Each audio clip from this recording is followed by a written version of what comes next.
Welcome to pack coding दोस्तों। तो आज हम शुरू करने जा रहे हैं नया मॉड्यूल लिंक लिस्ट। तो चलिए आगे बढ़ते हैं। मैं इसे एरे के रिस्पेक्ट में कंपेयर करके दिखाना चाहूँगा। तो जब हम डिक्लेयर करते हैं कोई एरे, तब क्या होता है कि अपना स्टैक ये सर्टेन 4K पे ऐसे एरे बन जाती है। हमें पता है एरे को बनने के लिए कंटिन्यूअस मेमोरी चाहिए। तो ये मैं बनाता हूँ अपना हीप भी मेमोरी होती है। तो ये मान लीजिए हमारे हीप पे यहाँ कुछ पड़ा हुआ है, यहाँ 20 बाइट खाली है, यहाँ कुछ भरा पड़ा है और यहाँ पे और 20 बाइट खाली है।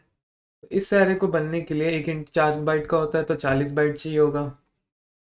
तो यहाँ पे हमारे पास 40 बाइट है, बट हमको पता है कि एरे बनने के लिए कंटिन्यूसली 40 बाइट चाहिए। तो हालांकि हमारे पास 40 बाइट है, बट वो एक साथ नहीं है, इसलिए हमारी एरे बन नहीं पाएगी। मान लीजिए अगर ऐसा होता कि 40 बाइट अलग अलग जगह ना होकर एक ही साथ होती,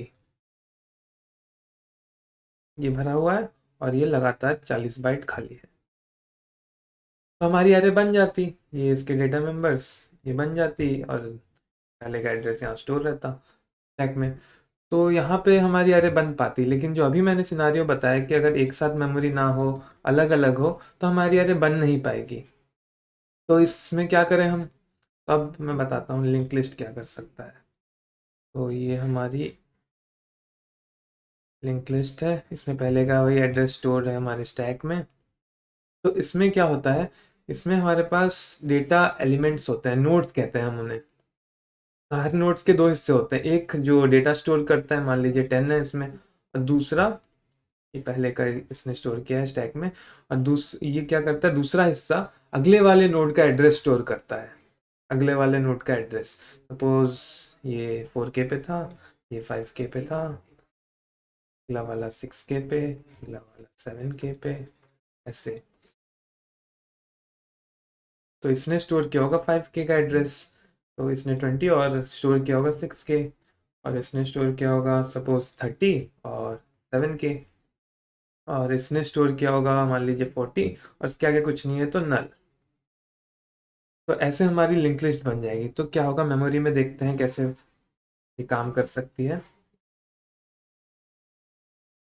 तो मान लीजिए ये रहा हमारा हीप,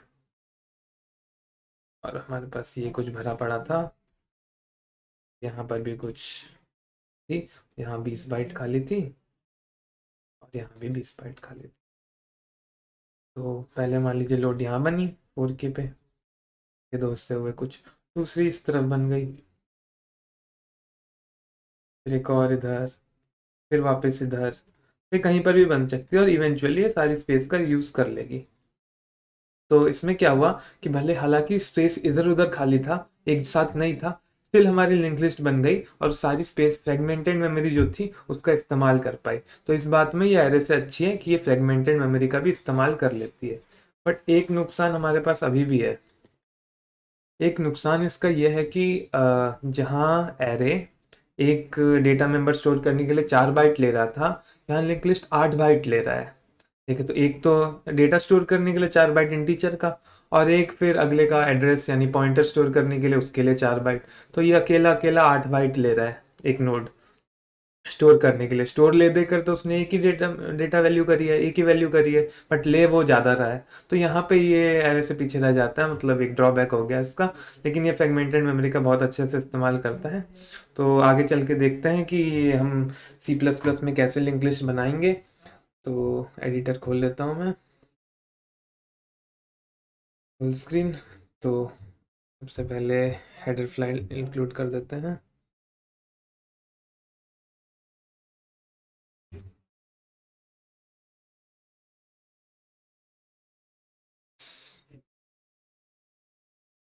अब अच्छे से दिख रहा होगा।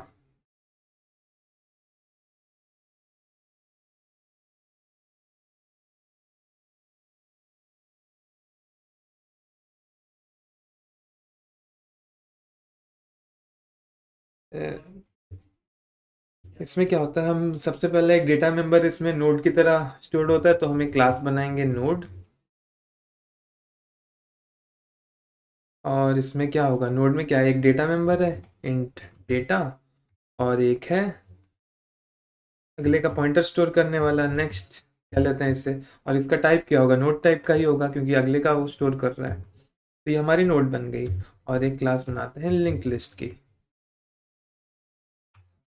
लिंक लिस्ट में क्या होना चाहिए, तो देखिए लिंक लिस्ट में सपोज ये एक लिंक लिस्ट है, ऐसे अब रिप्रेजेंट ऐसे ही करेंगे लिंक लिस्ट को, ये एक दूसरे को पॉइंट करते हुए में डेटा होगा और एक दूसरे के आखिरी वाला है। तो ये जहाँ से शुरू होती है लिंक लिस्ट इसे कहते हैं हेड, और जो आखिरी एलिमेंट होता है वो कहते हैं टेल। ठीक है, ये कैसे कह लीजिए एग्जाम की तरह है ये हेड है और ये उसकी टेल है। तो लिंक लिस्ट में हमें चाहिए हेड, टेल, और इस लिंक लिस्ट का साइज कितना है, जैसे इसका साइज है 5, ये डेटा एलिमेंट होंगे तीनों। तो हेड बन गया एक नोड टाइप का हेड और टेल, और एक इंट साइज के लिए इंटीजर जो 0 है। इसका कंस्ट्रक्टर भी बना लेते हैं हम साथ ही साथ, आगे क्वेश्चंस में सब काम आएगा। इसमें हेड को बना देते हैं नल और टेल को भी नल। तो यही यही दो क्लास होंगी, क्लास नोड क्लास और लिंक लिस्ट क्लास। इन दोनों का इस्तेमाल करके हम पूरा लिंक लिस्ट करने जा रहे हैं अप्लाई। और जो बाकी जो हम फंक्शंस बनाएंगे जैसे डिस्प्ले वगैरह सब, ये सब आगे पढ़ेंगे आगे, तो वो सब ऐसी लिंक लिस्ट क्लास की डेफिनेशन में आती रहेंगी। फंक्शन 1 और कोई और function, display function, add function, वो सब आगे के लेक्चर्स में हम देखेंगे। तो आशा करता हूँ आपको समझ आएगा। तो मिलते हैं, गुड बाय।